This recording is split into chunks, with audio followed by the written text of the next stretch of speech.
லகரம் டிவி நேயர்கள் அனைவருக்கும் வணக்கம்.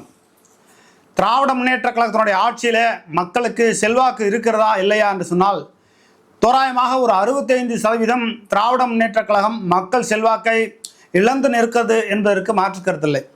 எந்த ஒரு கட்சியும் 3 ஆண்டு காலத்திற்கு மேலாக மக்கள் செல்வாக்கை இழந்துதான் இருக்கும். அது ஒவ்வொரு ஆட்சி காலகட்டத்திலையும் அப்படிதான். அது சரிங்க, அனைத்து இந்திய அண்ணா திராவிட முன்னேற்ற கழகம் எதுக்குங்க 10 ஆண்டு காலம் ஆட்சி புரிந்தது அப்படின்னா, அம்மையார் ஜெயலலிதா அவர்கள் மூலமாக மக்கள் நல கூட்டணி என்ற ஒன்றை எம்.என். நடராஜன் மூலமாக சொல்லி உருவாக்கப்பட்டு அப்படி ஒன்று உருவானதனால் 2016 இரண்டாவது முறையாக அனைத்து இந்திய அண்ணா திராவிட முன்னேற்ற கழகம் ஆட்சி அதிகாரத்துக்கு வந்தது. இல்லை என்றால் வந்திருக்க முடியாது. அதே நேரத்தில் இப்போ இருக்கக்கூடிய திராவிட முன்னேற்ற கழகத்தினுடைய முதலமைச்சர் ஐயா ஸ்டாலின் அவர்கள் 2021க்கு முன்பாக முன்னாள் அமைச்சர்களுடைய ஊழல் முறைகேடுகள் பட்டியலாம் புகார் மனுக்கள்லாம் கொண்டு போய் கவர்னர்கிட்ட கொடுத்தார்.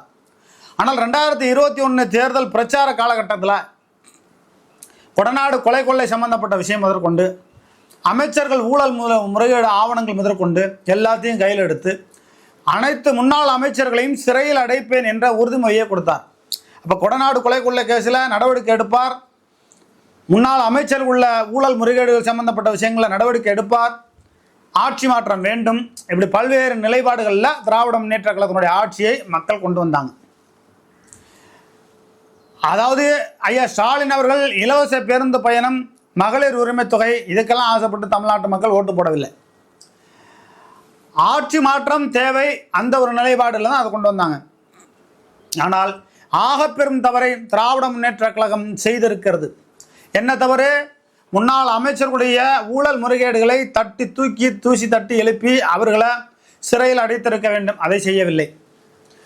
அதாவது மகளிர் உரிமை தொகை, இலவச பேருந்து 2 திட்டங்களை அறிவித்தது மாபெரும் தவறு.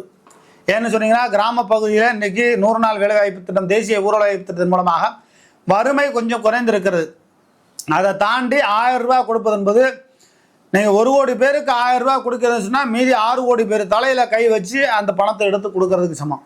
இலவச பேருந்து திட்டம், சமயபுரத்துலேருந்து திருச்சி வரலையும் எங்கே இறங்கினாலும் 5 ரூபா டிக்கெட் அப்படின்னு சொல்லியிருந்தா நடத்துனர் ஓட்டுநருக்கு சம்பளமாவது கிடைக்கும், டீசலுக்காவது ஆகும், ஆயில் சர்வீஸ், வாட்டர் சர்வீஸ், பராமரிப்பு செலவுக்காவது ஆகும். ஒன்றுமே இல்லை. இலவச பேருந்து திட்டம் என்று இந்த நாட்டு மக்கள் அந்த பொன்முடி சொல்கிறது மாதிரி ஓசி அப்படிங்கிற நிலைமையில் அவரும் சொல்லி காமிச்சார். ஆனால் அதையெல்லாம் தாண்டி இந்த தமிழ்நாட்டு மக்கள் ஆட்சி மாற்றம் தேவை என்று வந்து விட்டார்களா, ஆட்சி மாற்றத்தை கொண்டு வருவார்களா அப்படின்னா அதற்கான வாய்ப்புகள் எந்த அளவுக்கு இருக்குது? நான் தான் சொல்லிட்டேன், 65% இருக்குது. 65% இருக்குன்னா அது எப்படி சாத்தியம்?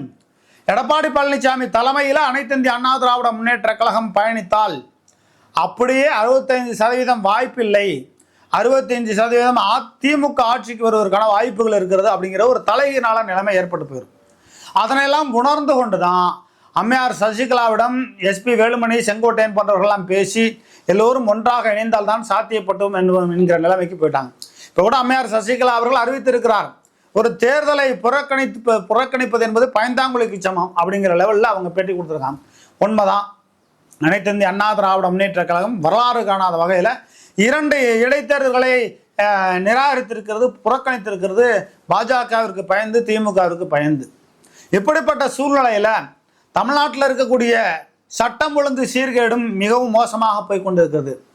அதாவது தஞ்சாவூர் மாவட்டம் ஒரத்தநாடு ஊராட்சி ஒன்றியத்திலேருந்து மண்டலக்கோட்டைங்கிற பகுதியில் இருக்கக்கூடிய ஒரு இயற்கை விவசாயி, அவர் மீது 1000 குற்றச்சாட்டுகளை, விமர்சனங்களை இந்த ஊராட்சி மன்ற தலைவர்களோ உள்ளாட்சி பிரதிநிதிகளோ அங்கே இருக்கிற பகுதியில் உள்ளவங்க வைக்கலாம். ஆனால் அவரும் சமூக பணிகளை செய்திருக்கிறார். சரி, அவர் மேலே தவறு இருந்துச்சுன்னா அவர் மேலே நீங்கள் என்ன வழக்கு இருக்கோ அதை வச்சு பண்ணணுமே தவிர அவரை வெட்டுறது, குத்துறது, சண்டை போடுறதுங்கிறது எந்த வகையில் நியாயம்? சட்டம் ஒழுங்கு மிகவும் மோசமாக இருக்கிறது. எந்த ஒரு பத்திரிகையாளரும் செய்தியை வெளியிட முடியலை. அப்புறம் நான் தான் போயிட்டு ஐயா கண்ணா ஐயா அவர்கள்ட்ட உட்காந்து பேசி, ஏன்னா நான் தேசிய தென்னிந்திய நதிகள் இணைப்பு சங்கத்தில் நான் தகவல் தொழில்நுட்பத்தில் மாநில செயலாளராக இருக்கிறேங்கிற அடிப்படையில் ஐயா கிட்ட போய் ஐயா கண்ணா ஐயாட்ட, ஐயா இது மாதிரி சாமி திருப்பதிங்கிற ஒருவர் நம்மள்கிட்ட பேட்டி கொடுத்தாரு, அவர் மேலே இன்னும் ஏகப்பட்ட பிரச்சனை இருக்குது, அவர் சமூக நீதி சம்பந்தமாகவும் பல்வேறு பிரச்சனைகளை, பொது பிரச்சனைகளுக்காக அவர் கையில் எடுத்ததுனால அவரை ஆள் வச்சு வெட்டியிருக்காங்க, மருத்துவமனையில் ரொம்ப சீரியஸாக இருக்கார் அப்படிங்கிற ஒரு லெவலை நம்ம சொன்னதுனால அவர் அதனை உணர்ந்து கொண்டு கடலூர் மாவட்டத்திலிருந்து தஞ்சாவூர் மாவட்டத்திற்கு எஸ்பியாக வந்த ராஜாராம் அவர்கள் மூலமாக சொல்லப்பட்டு ஒரத்தநாடு காவல் நிலையத்தில் இருக்கக்கூடிய இன்ஸ்பெக்டர் அம்மையார் சுதா அவர்களிடத்திலும் தொடர்பு கொண்டு நடுநிலையான நடவடிக்கை எடுங்கள் அப்படிங்கிற ஒரு இதை என் முன்னாடியே ஃபோன் பண்ணி பேசினார். நம்ம ஏன் சொல்கிறோம்னா, சட்டம் எதற்காக இருக்கிறது? ஆளாளுக்கு கத்தி எடுத்துகிட்டு அருவா எடுத்துகிட்டு போனால் அப்புறம் சட்டம் எதுக்கு, நீதிமன்றம் எதுக்கு, காவல் நிலையம் எதுக்கு? ஆக திராவிட முன்னேற்ற கழகம் கட்டுக்குள் கொண்டு வர மறுக்கிறது. ஏனென்று தெரியவில்லை. திராவிட முன்னேற்ற கழகத்தினுடைய ஆட்சியிலே ஊழல் முறைகேடுகள் என்பதை தாண்டி பல்வேறு காவல் நிலையங்களில் இது போன்று நடக்கிறது. அதனை எல்லாம் கட்டுக்குள் கொண்டு வந்து காவல் நிலையத்து மேலே நம்ம எல்லாம் பெரிய மதிப்பு மரியாதை வச்சுருக்கோம். எத்தனையோ செய்திகளை வெளியிட்டிருக்கிறோம். காவல் நிலைய செய்திகளை நம்ம ஏன் பெரிய அளவுக்கு வெளியிடுறதுன்னா, காவல் நிலையத்தில் பணிபுரிகிற காவல் ஊழியர்களுக்கு, அந்த அரசு அதிகாரிகளுக்கு 12 மணி நேரம், 16 மணி நேரம், 20 மணி நேரம் வேலை. கேரளாவிலலாம் காவல்துறை அதிகாரிகளுக்கு 8 மணி நேரம் தான் வேலை. ஆனால் தமிழ்நாட்டில் இருக்கக்கூடிய அதிகாரிகளுக்கு 12 மணி நேரம், 20 மணி நேரம் இருக்குது. கேரளாவில் இருக்கக்கூடிய காவல்துறை அதிகாரிகளுக்கு சங்கம் இருக்கிறது. தமிழ்நாட்டில் இருக்கக்கூடிய காவல்துறை அதிகாரிகளுக்கு சங்கம் கிடையாது.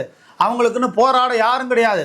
அப்படி இருக்கக்கூடிய நிலைமையில் அவர்களை நம்ம குத்தி காயப்படுத்தி செய்து போடணுங்கிற அவசியம் கிடையாது. அதே நேரத்தில் மண்ணச்சநல்லூர் காவல் நிலையத்தில் குமுதங்கிறவங்க மேலே வந்து புகார் கொடுத்துருக்காங்க. கிட்டத்தட்ட 20 லட்ச ரூபா மோசடி. அதை நடவடிக்கை எடுக்க வேண்டும் என்று ஐயாக்கண்ணன் அவர்களே நேரடியாக வந்து மண்ணச்சநல்லூர் காவல் நிலையத்தில் சொல்லி இதுவரை நடவடிக்கை எடுக்கவில்லை. அதன் சம்பந்தமாகவும் நடவடிக்கை எடுக்க வேண்டும் என்ற கோரிக்கையும் இந்த செய்தியின் வாயிலாக நம்ம மண்ணச்சநல்லூர் இன்ஸ்பெக்டருக்கு நம்ம அந்த கோரிக்கை வைக்கிறோம். திருச்சி மாவட்டத்தில் இருக்கக்கூடிய மாவட்ட காவல்துறை கண்காணிப்பாளர் அவர்களுக்கும் டிஎஸ்பி அவர்களுக்கும் நம்ம ஒரு கோரிக்கையாக வைக்கிறோம். மண்ணச்சநல்லூரில் இருக்கக்கூடிய குமுதம் மேலே இருக்கக்கூடிய புகார் மேலே நடவடிக்கை எடுத்து கிட்டத்தட்ட 50 பேர் நபருக்கு மேலே வெங்கங்குடியில் பாதிக்கப்பட்டிருக்காங்க. அவங்களுடைய வாழ்வாதாரத்தை காப்பாற்ற வேண்டும் அப்படிங்கிற செய்தியை நம்ம சொல்லலாம். இதுபோல் தமிழ்நாடு முழுவதுமாக பல்வேறு குற்றப்பின்னணிகளை எடுக்கிறவர்களுக்கு பின்புலமாக இருந்து யாரோ செயல்படுகிறார்கள் அப்படிங்கிறத கண்டுபிடிக்கணுங்கிறத தாண்டி சட்டம் சரியாக இருக்கணும், சட்டம் ஒழுங்கு சரியாக இருக்கணும், சட்டம் இதோ பார் உன் மீது பாயப்போகிறது என்பதை காட்டி குற்றவாளிகளை திருத்தி அதாவது குற்றங்களை தடுக்க வேண்டும். குற்றங்களை முழுமையாக, லஞ்சத்தை முழுமையாக ஒழிப்பது என்பது சாத்தியமில்லை. உலகம் இருக்கிற வரை, மானுட உலகம் இருக்கிற வரை, பேராசை என்ற ஒரு நிலை இருக்கிற வரை சட்டம் ஒழுங்கு சீர்கட்டத்தான் இருக்கும். அதை கட்டுக்குள் கொண்டு வர வேண்டும் என்பதை திராவிட முன்னேற்ற கழகத்தினுடைய தலைவரும் தமிழ்நாட்டுடைய முதலமைச்சருமான ஐயா ஸ்டாலின் அவர்கள் உணர்ந்து பார்க்க வேண்டும். திருச்சியில் இருக்கக்கூடிய 2 அமைச்சர்களும் கண்காணித்து திருச்சி மாவட்டத்தில் இருக்கக்கூடிய எஸ்பி அவர்களுக்கும் காவல்துறை அதிகாரிகளுக்கும் மக்களுக்கான காவல்துறையாக இருக்க வேண்டும் அப்படிங்கிறத உணர்த்தணும். இதே நேரத்தில் தமிழ்நாட்டிலும் கேரளா போல காவல்துறை அதிகாரிகளுக்கு 8 மணி நேரம் வேலை வாய்ப்பினை கொண்டு வர வேண்டும் அப்படிங்கிறதையும் இந்த செய்தியின் வாயிலாக நம்ம தெரிவிக்கிறோம். ஏன்னு கேட்டிங்கன்னா, அவர்களும் மனிதர்கள் தான். ஒரு மனிதன் காலையில் 9 மணிக்கு வேலைக்கு போகிறாங்கன்னா 6 மணிக்கெல்லாம் வீட்டுக்கு வரணும். ஓவர் டைம், கூடுதல் பணி நேரம், 2 மணி நேரம் வேலை பார்க்குறாங்கன்னா கூடுதல் சம்பளம் கொடுக்கணும். ஆனால் இவங்க 9 மணிக்கு போவாங்களாம், 8 மணிக்கு போவாங்களாம், நைட்டு 12 மணி வரையிலும் வேலை பார்க்கணுமா? எப்படிங்க முடியும்? அவர்களும் மனிதர்கள் தானே. அதனால தான் நம்ம காவல்துறைக்கு ஆதரவாக சில விஷயங்களெல்லாம் நம்ம செய்தி போடுகிறோம். அதே நேரத்தில் தமிழ்நாட்டில் ஆட்சி மாற்றம் ஏற்பட போகிறதா? எடப்பாடி பழனிசாமி அனைத்து இந்திய அண்ணா திராவிட முன்னேற்ற கழகத்தினுடைய பொதுச் செயலாளராக இருக்கும் வரை ஆட்சி மாற்றம் என்பது ஒருபோதும் சாத்தியமில்லை என்பதை உணர்ந்து கொண்டு பாரதிய ஜனதா கட்சி பல்வேறு வேலைகளை செய்திருந்தாலும் கூட பாஜக சொல்வதற்கு முன்பாக அம்மையார் சசிகலாவோடு இணைந்து பாஜகவுடைய கூட்டணி வச்சாலும் வெற்றி பெறுவதற்கான சாத்தியங்கள் இருக்கு. எப்படி இருக்குன்னா, இந்த 2026 சட்டமன்ற தேர்தலில் மோடியா ஸ்டாலினான்னு பார்க்க மாட்டாங்க. திராவிட முன்னேற்ற கழகத்தினுடைய ஆட்சி வேண்டுமா வேண்டாமா என்று தான் பார்ப்பாங்க.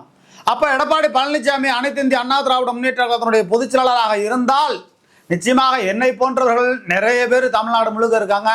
நாங்கள் எல்லாம் எடப்பாடி பழனிசாமி கிட்டத்தட்ட 100 தொகுதியில் டெபாசிட் இழக்கக்கூடிய, கட்டுத்தொகை இழக்கக்கூடிய வேலைகளை செய்ய நாங்கள் தயாராக இருக்கிறோம். உண்மையாகவே எடப்பாடி பழனிசாமி அனைத்து இந்திய அண்ணா திராவிட முன்னேற்ற கழகத்தினுடைய பொதுச் செயலாளராக இருந்தால் தென் மாவட்டம் முழுவதுமாக 60 தொகுதிகளில் கட்டுத்தொகை இழக்கக்கூடிய ஒரு நிலைமை ஏற்படும். இன்னும் 30 தொகுதிகளில் கொங்கு மண்டலத்திலிருந்து சென்னை உட்பட இன்னொரு 40 தொகுதியில் கட்டுத்தொகை இழக்கக்கூடிய நிலைமை ஏற்படக்கூடிய நிலைமையை ஏற்படுத்தும். ஏனென்று சொன்னால், எடப்பாடி பழனிசாமி போல ஒரு அரசியல் துரோகம் செய்தவர்கள் மீண்டும் ஆட்சி அதிகாரத்திற்கு வந்துவிடக்கூடாது. அதாவது கம்ப ராமாயணத்தை எழுதியவர் கம்பர் என்று தெரியாதா, சேக்கிலர் என்று சொன்னாரே. 8 கால் பூச்சிக்கு 6 கால், 8 கால் பூச்சிக்கு எத்தனை கால் என்று கேள்வி கேட்டால் 8 கால் பூச்சிக்கு எத்தனை கால் என்ற கேள்வியிலே பதில் இருக்கிறது. அது கூட தெரியவில்லையா? கம்ப ராமாயணத்தை எழுதியவர் கம்பர் என்று சொல்ல முடியாதா? சேக்கிலார் என்று சொன்னாரே. திராவிடம் என்றால் என்னவென்று தெரியாது என்று சொன்னாரே. ஆக இந்த இப்படி அரசியல் ஞானம் இல்லாதவரை அரசியல் அதிகாரத்திற்கு கொண்டு வந்தால் நிச்சயமாக மாயத்தேவர் வாங்கி கொடுத்த சின்னமும் இன்றளவுக்கு சீர்பட்டு சீரழிந்து நிற்கிறது. மாயத்தேவர் போன்றவர்கள் கஷ்டப்பட்டதற்கெல்லாம் பலன் இல்லாமல் போய்விடும். அனைத்து இந்திய அண்ணா திராவிட முன்னேற்ற கழகம் என்பது திராவிட முன்னேற்ற கழகத்திற்கு மாற்றாக எதிராக ஊழலுக்கு வாரிசு அரசியலுக்கு எதிராக கொண்டு வந்தது. ஆனால் இந்த அனைத்து இந்திய அண்ணா திராவிட முன்னேற்ற கழகம் என்ற ஒரு கட்சியிலே வாரிசு அரசியலை கொண்டு வருவதற்குண்டான வேலைகளை மிதுன் மூலமாக எல்லா வேலையும் செய்து கொண்டு இருக்கிறார் என்பது எங்களுக்கு தெரியாமல் இல்லை. இப்ப இவருடைய சம்பந்தி, இவருடைய பையனும் பொண்ணு கட்டின வீடு ராமலிங்கம், இது போன்ற இடங்கள்ல பேரிடியாக அதாவது ஈடி ரைடு போனதுனால பெரிய அளவுக்கு எடப்பாடி பழனிசாமி மன உளைச்சலில் இருக்கிறார் என்பது நமக்கு தெரிய வருகிறது. இவங்க ஜனவரிக்கெல்லாம் டூர்லாம் போகலாம், என்னதான் டூர் போனாலும் அம்மையார் சசிகலா அவர்களை 1000 விமர்சனங்கள் சொல்கிறாங்க. அரசியலில் நம்மளும் விமர்சனங்களை வைக்கிறவங்க தான். நம்ம ஒன்றும் அம்மையார் சசிகலாவோ பன்னீர்செல்வமோ டிடிவி தினகரனோ இவங்களை வச்சு நம்ம கஞ்சி குடிக்கல. ஆனால் இவங்களை வச்சு நம்ம ஒன்றும் கரண்ட் பில்லை கட்டலை, இவங்களை வச்சு வாழலை. ஆனால் அவர்களுக்கு ஆதரவாக நம்ம பேசலை. நடுநிலையாக பாருங்கள், இந்த பதவியை கொடுத்துட்டு போனது யார்? சில பேர் விமர்சனம் போடுறாங்க, வீட்டு வேலைக்காரியாக இருந்தவங்களுக்கு எப்படி எடப்பாடி பழனிசாமிக்கு முதலமைச்சர் பதவியை கொடுக்க முடியும்? எத்தனை பேர் வீட்டில் வேலை பார்க்குறாங்களே, ஒரு முதலமைச்சரை தமிழ்நாட்டுக்கு அறிமுகப்படுத்த சொல்லுங்கள். விமர்சனம் பண்ணுறீங்கள யூடியூப்பில். நாம் நடுநிலையாக தாங்க எந்த ஒரு செய்தியும் வெளியிடுறோம். திராவிட முன்னேற்ற கழகத்தில் இருக்கக்கூடிய கம்யூனிஸ்ட் கட்சி, மதிமுக, விடுதலை சக்தி கட்சி, தமிழக வாழ்வுரிமை கட்சி, காங்கிரஸ் கட்சி, அனைத்து கட்சிகளும் மதவாதம் உள்ளே வந்துவிடும் என்று திராவிட முன்னேற்ற கழகத்தில் நடக்கக்கூடிய ஊழல் முறைகேடுகளை சுட்டிக்காட்ட ஒருபோதும் தயங்க மறுக்கிறீர்கள். திருச்சி மாநகரத்தில் இருக்கக்கூடிய மேயர் பெரிய அளவுக்கு ஊழல் முறைகேடுகளை செய்து கொளுத்த பணக்காரர் ஆகிவிட்டார். அரசாங்கத்திற்கு பெரிய அளவுக்கு வருவாய் ஏய்ப்பு செய்திருக்கிறார். வருமான வரி முறையாக கட்டல. அரசாங்கத்திற்கு அனைத்து கட்டுமான பணிகளையும் மிகப்பெரிய அளவுக்கு அரசாங்கத்திற்கு பொருளாதார இழப்பை ஏற்படுத்தியிருக்கிறார் திருச்சி மாநகரத்தில் இருக்கக்கூடிய மேயர் அன்பழகன் அண்ணன் அவர்கள். எனக்கெல்லாம் சொந்தக்காரர் தான். ஏன் நம்ம அதை வச்சிடறோம்னா, சொந்தமாக இருந்தாலும் நம்ம சமுதாய அடிப்படையிலே இருந்தாலும் உண்மை எதுவோ அதை நம்ம சொல்லணும். மாமனார் இருக்கட்டும், மச்சானார் இருக்கட்டும், சித்தப்பனா இருக்கட்டும், தவறென்றால் தவறை சுட்டி காட்ட சொல்ல முடிய தயங்காதவன் எப்படி அவன் சரியாக இருக்க முடியும்? நாம் ஒருபோதும் தயங்க போவதில்லை. இந்த திருச்சி மாவட்டத்தில் பெரிய அளவுக்கு நீங்கள் சுற்றி பாருங்கள், திருச்சி பெரிய அளவுக்கு முன்னேறி இருக்குன்னு சொல்லி பல பேர் சொல்லலாம். ஒரு வகையிலையும் முன்னேறலை. எல்லா இடத்துலையும் பிட்டு சாலை போட்டு துட்டு பார்த்து கொண்டு இருக்கிறார்கள். எங்கே பார்த்தாலும் நீங்கள் சத்திரம் பஸ் ஸ்டாண்ட்லேருந்து இந்த பக்கம் தென்னூர் போகிற வழியிலேருந்து எல்லா பக்கம் எல்லா ரோட்லையும் நீங்கள் பிரிஞ்சு பாருங்கள். எங்கே பார்த்தாலும் பிட்டு சாலையாக போட்டு முழு சாலை போட்டு எடுத்து விட்டதாக கணக்கு காமிச்சிருக்காங்களா என்னன்னு தெரியல. வேறு எந்த மாநகராட்சியிலும் இது போல் பிட்டு சாலை போட்டு துட்டு எடுத்ததில்லை. அப்படி ஒரு மோசமான போக்கு திருச்சி மாவட்டத்தில் இருக்குது. அண்ணன் KN நேரு அவர்கள்லாம் இதை கவனிக்கணும். உங்களுடைய துறையிலே உங்களுக்கு பணம் வருகிறது என்று சொல்லுகிறார்கள். உங்களுடைய உதவியாளர்கள் பல 1000 கோடிகளுக்கு அதிபதி ஆகிவிட்டார்கள் என்று சொல்லுகிறார்கள். அப்படியான போக்குகளை எல்லாம் தடுக்க வேண்டும். திராவிட முன்னேற்ற கழகத்தில் நகர்ப்புற வளர்ச்சித்துறை, வேளாண்மைத்துறை, வருவாய்த்துறை, வணிக வரி மற்றும் பத்திரப்பதிவுத்துறை போன்ற பல்வேறு துறைகளிலே ஊழல் முறைகேடு நடக்குது. திராவிட முன்னேற்ற கழகம் மீண்டும் ஆட்சிக்கு வரணுமா, சட்டம் ஒழுங்கை சரியாக கொண்டு வரணும். நீங்கள் சனாதன பிரச்சனையை பற்றி பேசுறதுனால மட்டும் திமுகவுக்கு ஒன்றும் நல்ல பேர் கிடைக்க போகிறதில்ல. மோடியை எதிர்த்து பேசுறதுனால மட்டும் ஒன்றும் திமுக ஆட்சிக்கு வரப்போறதில்ல. ஒரு 2 விஷயங்களை நீங்கள் செய்து விடுங்கள், திராவிட முன்னேற்ற கழகம் ஆட்சி அதிகாரத்துக்கு வந்துடும். எங்கன பேருந்தில் ஏறினாலும் இறங்கினாலும் இலவச பேருந்து எங்கன ஏறினாலும் திருச்சியிலேருந்து சமயபுரத்துக்குள்ள எங்கன இறங்கினாலும் 5 ரூபா டிக்கெட்டுப்பா. அரசாங்கத்திற்கு பெரிய அளவுக்கு பொருளாதார இழப்பு ஏற்படாது. ஏன்னா அதே போல் இந்த மகளிர் உரிமை தொகை என்பது வறுமை கோட்டிற்கு கீழே இருக்கக்கூடிய வறுமை நிலைமையில் இருக்காங்களா அவங்களுக்கு 1000 ரூபா கொடுக்கலாம். தேசிய ஊரக வளர்ச்சி திட்டத்தின் கீழ் வேலைக்கு போகாமல் இருக்காங்களா அவங்களுக்கு கொடுக்கலாம். நகர்ப்புற பகுதியில் இருக்கிறவங்களுக்கு கொடுக்கலாம். உடல் ஊனமற்றவர்களுக்கு கொடுக்கலாம். அவங்களுக்கான நிதி வேறு வகையிலையும் போகுது, வேறு அதுக்கான நிதியும் ஒதுக்குறாங்க. ஆக இன்னொரு விஷயத்தை செய்யணும். நீங்கள் பாண்டிச்சேரியில் மாதிரி தரமான சரக்கை கொண்டு வரணும். அதுபோல் நீங்கள் மதுவிலக்கு கொண்டு வர வேண்டும், சாலை ஆலைகளை இழுத்து மூட வேண்டும் என்ற கோரிக்கையெல்லாம் நம்ம வச்சு பார்க்குறோம். ஒன்றும் வேலைக்காகலை. 2021 காலகட்டங்களில் திமுக ஆட்சிக்கு வந்தால் மது ஆலைகளை எங்கள் சொந்தக்காரங்க நடத்துகிற ஆளை, கட்சிக்காரங்க நடத்துகிற ஆலையெல்லாம் மூடி விடுவோம் என்று அம்மையார் கனிமொழி அவர்கள் சொன்னார். பின்னால் 2021 ஆட்சிக்கு வந்ததுக்கப்புறம் நான் எப்போ சொன்னேன் அப்படிங்கிற மாதிரி சொல்லிட்டாங்க. அதனால் அது சாத்தியம் இல்லை. நாம் ஒரு விஷயம் என்ன சொல்கிறோம்னா, கேரளாவில் போல் என்ன தென்னம்பால் பணம்பால் இறக்க, தென்னங்கல் பணங்கள் இறக்க உள் மாவட்டம், வெளி மாநிலம், வெளிநாடுகளில் பெரிய அளவுக்கு ஏற்றுமதி செஞ்சால் 1 லிட்டர் 1000 ரூபாய்க்கு எடுத்துக்கிறதுக்கு வெளிநாட்டுக்காரன் தயாராக பதப்படுத்தி விற்பனை செஞ்சோம்னா அப்போ உள்ளூர் மக்களும் பயனடைவார்கள். 100 மரம், 50 மரம், 500 மரம், 1000 மரம் வச்சிருக்கிறவனும் பயனடைவான்.